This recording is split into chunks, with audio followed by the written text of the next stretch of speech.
आकाशवाणी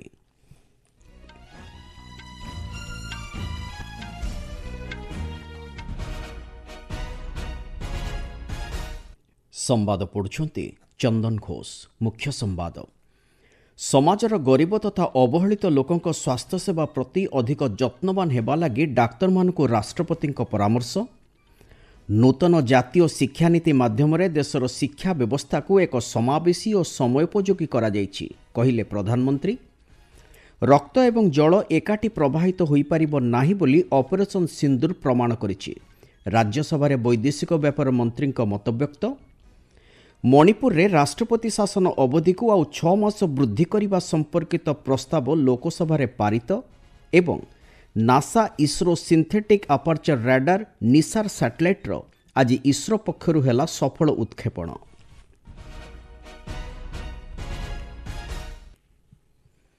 राष्ट्रपति द्रौपदी मुर्मू आज पश्चिमबंगर नदिया जिला अंतर्गत कल्याणी स्थित एम्स रो समावर्तन उत्सव रे दीक्षांत भाषण प्रदान करिसेंति।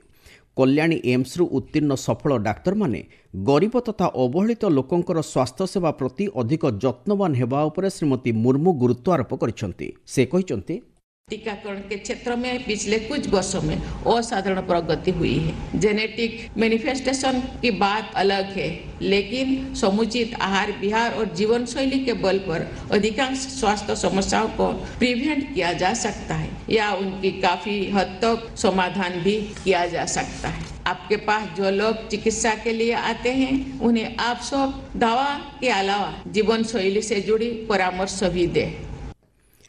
राष्ट्रपति आज 3 दिनिया पश्चिमबंग और झारखंड गस्तरे जाइछन्ति। श्रीमती मुर्मू झारखंड देवघर स्थित एम्स रो प्रथम समावर्तन उत्सव में मध्य जोग देवार कार्यसूची रही। परे राष्ट्रपति Dhanbad IIT Indian school of mines रो 45तम समावर्तन समारोह रे जोग देबे। सरकार को विभिन्न संस्कारमूलक पदक्षेप माध्यम देशर शिक्षा व्यवस्था को अधिक क्रियाशील करा जाई पारिछि बोली प्रधानमंत्री नरेंद्र मोदी मतव्यक्त करिसेंति। सामाजिक गणमाध्यम केंद्रमंत्री जयंत चौधरी एक पोस्टर उत्तर में श्री मोदी परख राष्ट्रीय सर्वेक्षण 2024 रो उच्च प्रशंसा करिसेंति। जातीय शिक्षा नीति 2020 रो 5 वर्ष पूर्ति अवसर में गतकाली शिक्षा मंत्रालय पक्षरु सामाजिक गणमाध्यम करा जायथिबा एक पोस्टर उत्तर में श्री मोदी कहिसेंति एही नूतन शिक्षा नीति भारतीय शिक्षा व्यवस्था को एक समावेशी समयोपयोगी तथा गवेषणा भित्तिक शिक्षा रे परिणत करि पारिछि। गत 5 वर्षर प्रभाव देशव्यापी शिक्षानुष्ठान गुड़िकर प्रतिफलित हेउछि बोली प्रधानमंत्री कहिसेंति। ऑपरेशन सिंदूर समय भारतीय सेनार सफलता को वैदेशिक व्यापार मंत्री डॉक्टर एस जयशंकर भूयसी प्रशंसा करिसेंति। आज राज्यसभा पहलगाम आतंकवादी आक्रमण परिप्रेक्षी में भारतर ऑपरेशन सिंदूर सफलता उपरे चलिथिबा आलोचना रे भाग नहीं से कहिसेंति। डॉक्टर जयशंकर कहिसेंति पाकिस्तान बाहाबलपुर और मुरिद के भली बड़ बड़ आतंकी आड्डागुड़िक एही ऑपरेशन द्वारा संपूर्ण क्षतिग्रस्त होइछि। पाकिस्तान विभिन्न सामरिक घाटी क्षतिग्रस्त हेबा तथा आतंकवादी मानकर शवगुड़िकर भिडियो एहार ज्वलंत प्रमाण। जम्मू काश्मीर में 370 धारा उच्छेद पर सेठारे स्वाभाविक अवस्था फेरी आसिबा सहित यह समृद्धि पथरे अग्रसर हेउछि। एहाकु दृष्टि में रखी जम्मू काश्मीर में अर्थ व्यवस्था को क्षतिग्रस्त करिबा पहलगाम आतंकवादी आक्रमणर मुख्य उद्देश्य थिला बोली वैदेशिक व्यापार मंत्री कहिसेंति। से कहिसेंति एही ऑपरेशन को बंद करिबा लागि भारत समस्त प्रकार मध्यस्थी प्रक्रिया को अग्राह्य करिछि। चलित वर्ष एप्रिल 22 तारिख रु जून 16 तारिख मध्य प्रधानमंत्री नरेंद्र मोदी और युक्तराष्ट्र अमेरिका राष्ट्रपति डोनाल्ड ट्रंप मध्य फोन जोगे कौनसी वार्तालाप होइना ही बोली से स्पष्ट करिसेंति।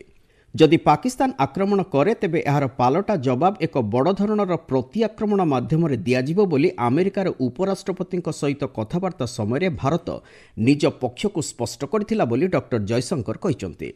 वैदेशिक व्यापार मंत्री कहिसेंति पहलगाम आक्रमण पर सुरक्षा संपर्कित कैबिनेट कमिटी बैठक में पाकिस्तान निःशर्त भाव में आतंकवादी कार्यकलाप प्रति निजर समर्थन प्रत्याहार न करिबा पर्यंत सिंधु जल चुक्तिनामा को रद्द करिबा लागि निष्पत्ति निया जायथिला।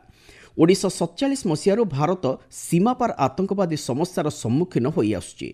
ତେବେ ଗତ ଏକ ଦଶନ୍ଧି ମଧ୍ୟରେ କେନ୍ଦ୍ର ସରକାରଙ୍କ ଏ ଦିଗରେ ଦୃଢ଼ କାର୍ଯ୍ୟାନୁଷ୍ଠାନ ଯୋଗୁଁ ଅନେକ ବିଶ୍ୱସ୍ତରୀୟ ମଞ୍ଚରେ ଆତଙ୍କବାଦ ପ୍ରସଙ୍ଗକୁ ସ୍ଥାନିତ କରିବାରେ ଭାରତ ସଫଳ ହୋଇଛି। ଏଥିସହିତ ରକ୍ତ ଏବଂ ଜଳ ଏକାଠି ପ୍ରବାହିତ ହୋଇପାରିବ ନାହିଁ ବୋଲି ଅପରେସନ ସିନ୍ଦୁର ମାଧ୍ୟମରେ ଭାରତ ପ୍ରମାଣ କରିଛି ବୋଲି ଡକ୍ଟର ଜୟଶଙ୍କର କହିଛନ୍ତି। ଏହି ଆଲୋଚନାରେ ଅଂଶଗ୍ରହଣ କରି ଗୃହର ନେତା ଜେପି ନଡ୍ଡା ପହଲଗାମ ଆତଙ୍କବାଦ ଆକ୍ରମଣକୁ ନିନ୍ଦା କରିଥିଲେ। ସେ କହିଥିଲେ ଏହି ଆକ୍ରମଣ ପରେ ସ୍ୱରାଷ୍ଟ୍ରମନ୍ତ୍ରୀ ଅମିତ ଶାହା ତୁରନ୍ତ ସେହିଦିନ ଶ୍ରୀନଗର ଗସ୍ତ କରିଥିଲେ। ପ୍ରଧାନମନ୍ତ୍ରୀ ନରେନ୍ଦ୍ର ମୋଦି ମଧ୍ୟ ନିଜର ସାଉଦି ଆରବ ଗସ୍ତକୁ କାଣ୍ଟଛାଣ୍ଟ କରି ସ୍ୱଦେଶ ପ୍ରତ୍ୟାବର୍ତ୍ତନ କରିଥିଲେ। ଏହି ସ୍ପର୍ଶକାତର ଘଟଣା ପ୍ରତି ସରକାର କେତେ ସମ୍ବେଦନଶୀଳ ତାହା ଏଥିରୁ ପ୍ରମାଣିତ ହୁଏ ବୋଲି ଶ୍ରୀ ନଡ୍ଡା କହିଛନ୍ତି। ସେ କହିଛନ୍ତି ୟୁପିଏ ସରକାରଙ୍କ ଅମଳରେ ପଡ଼ୋଶୀ ରାଷ୍ଟ୍ର ସହିତ ବାଣିଜ୍ୟ ସମେତ ଆତଙ୍କବାଦୀ ଘଟଣାମାନ ମଧ୍ୟ ସ୍ଥାନ ପାଉଥିଲା। ମାତ୍ର ଏନ୍ଡିଏ ସରକାରଙ୍କ ସମୟରେ ଆତଙ୍କବାଦୀ କାର୍ଯ୍ୟକଳାପକୁ ଦୃଢ଼ ହସ୍ତରେ ଦମନ କରାଯାଇଛି। अदर देन जम्मू कश्मीर सारे देश में टेररिस्ट अटैक बंद हो गए हैं। इस बात को हमको समझ लेना चाहिए। नहीं तो कभी हैदराबाद, कभी मुंबई, कभी वाराणसी, कभी कोलकाता, कभी बेंगलुरु, हर एक जगह बम ब्लास्ट। दिल्ली एक नहीं तीन बार हो गया। टेरर इंसिडेंट्स 2004 से 14 7,217, 2015 से 2025 2,150, 80% का रिडक्शन हुआ है।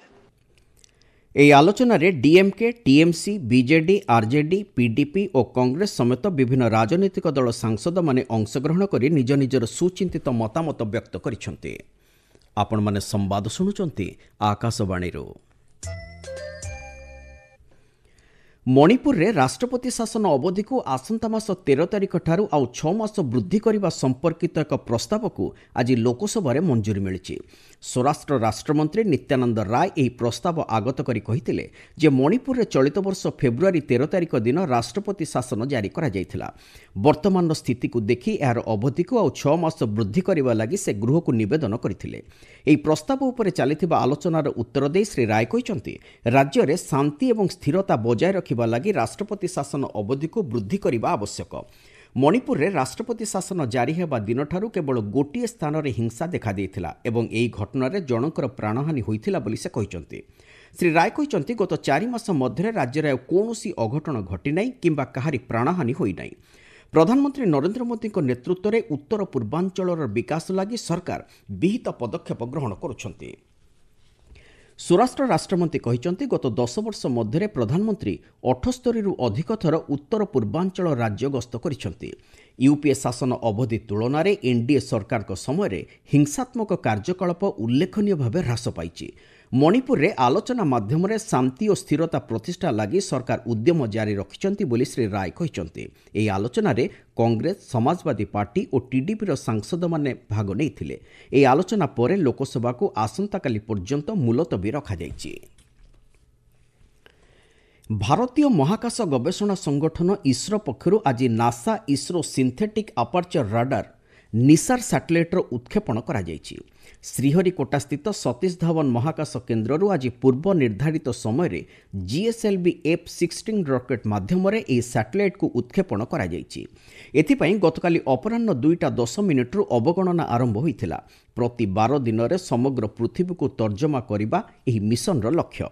ଜଳବାୟୁ ପରିବର୍ତ୍ତନ ଓ ବିପର୍ଯ୍ୟୟ ପ୍ରତିକ୍ରିୟା ସମ୍ପର୍କିତ ଫଟୋ ଚିତ୍ର ଏହି ସ୍ୟାଟେଲାଇଟ୍ ପ୍ରଦାନ କରିବ ବୋଲି ଜଣାପଡ଼ିଛି।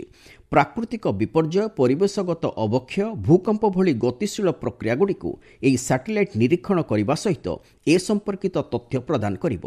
ଏହି ସଫଳ ଉତ୍କ୍ଷେପଣ ଦ୍ୱାରା ଭାରତ ମହାକାଶ କ୍ଷେତ୍ରରେ ଏକ ଇତିହାସ ରଚିଛି ବୋଲି କେନ୍ଦ୍ରମନ୍ତ୍ରୀ ଜିତେନ୍ଦ୍ର ସିଂ ମତବ୍ୟକ୍ତ କରିବା ସହିତ ଏଥିରେ ସମ୍ପୃକ୍ତ ବୈଜ୍ଞାନିକ ଓ ସମସ୍ତ ପକ୍ଷଙ୍କୁ ଶୁଭେଚ୍ଛା ଜଣାଇଛନ୍ତି। ଏହି ପ୍ରକଳ୍ପ ଲାଗି ପ୍ରଧାନମନ୍ତ୍ରୀ ନରେନ୍ଦ୍ର ମୋଦିଙ୍କର ସମର୍ଥନ ତଥା ସହଯୋଗ ଲାଗି ଇସ୍ରୋର ମୁଖ୍ୟ ଭି ନାରାୟଣନ୍ କୃତଜ୍ଞତା ଜଣାଇଛନ୍ତି। ଦେଶରେ ବର୍ତ୍ତମାନ 585ଟି ଆକାଶବାଣୀ ଏଫ୍ଏମ୍ ଷ୍ଟେସନ ଓ 388ଟି ଘରୋଇ ଏଫ୍ଏମ୍ ରେଡିଓ ଷ୍ଟେସନ କାର୍ଯ୍ୟକ୍ଷମ ରହିଛି। ଆଜି ଲୋକସଭାରେ ଏ ସମ୍ପର୍କିତ ଏକ ପ୍ରଶ୍ନର ଲିଖିତ ଉତ୍ତରରେ ସୂଚନା ଓ ପ୍ରସାରଣ ରାଷ୍ଟ୍ରମନ୍ତ୍ରୀ ଡକ୍ଟର ଏଲ୍ ମୁରୁଗାନ୍ ଏହି ସୂଚନା ଦେଇଛନ୍ତି। ସେ କହିଛନ୍ତି ଗତବର୍ଷ ଅଗଷ୍ଟ ମାସରେ 234ଟି ନୂତନ ସହରରେ ସରକାର 730ଟି ଘରୋଇ ଏଫ୍ଏମ୍ ଚ୍ୟାନେଲ ଅକ୍ସନ୍ ଲାଗି ମଞ୍ଜୁରୀ ପ୍ରଦାନ କରିଛନ୍ତି। ସେଥିମଧ୍ୟରୁ ଜାମ୍ମୁ କାଶ୍ମୀରରେ 3ଟି ଚ୍ୟାନେଲ କାର୍ଯ୍ୟକାରୀ ହେବ ବୋଲି ଶ୍ରୀ ମୁରୁଗାନ୍ କହିଛନ୍ତି। ମୁଖ୍ୟ ସମ୍ବାଦଗୁଡ଼ିକ ପୁଣି ଥରେ। ସମାଜର ଗରିବ ତଥା ଅବହେଳିତ ଲୋକଙ୍କ ସ୍ୱାସ୍ଥ୍ୟସେବା ପ୍ରତି ଅଧିକ ଯତ୍ନବାନ ହେବା ଲାଗି ଡାକ୍ତରମାନଙ୍କୁ ରାଷ୍ଟ୍ରପତିଙ୍କ ପରାମର୍ଶ। ନୂତନ ଜାତୀୟ ଶିକ୍ଷାନୀତି ମାଧ୍ୟମରେ ଦେଶର ଶିକ୍ଷା ବ୍ୟବସ୍ଥାକୁ ଏକ ସମାବେଶୀ ଓ ସମୟୋପଯୋଗୀ କରାଯାଇଛି କହିଲେ ପ୍ରଧାନମନ୍ତ୍ରୀ। ରକ୍ତ ଏବଂ ଜଳ ଏକାଠି ପ୍ରବାହିତ ହୋଇପାରିବ ନାହିଁ ବୋଲି ଅପରେସନ୍ ସିନ୍ଦୁର ପ୍ରମାଣ କରିଛି।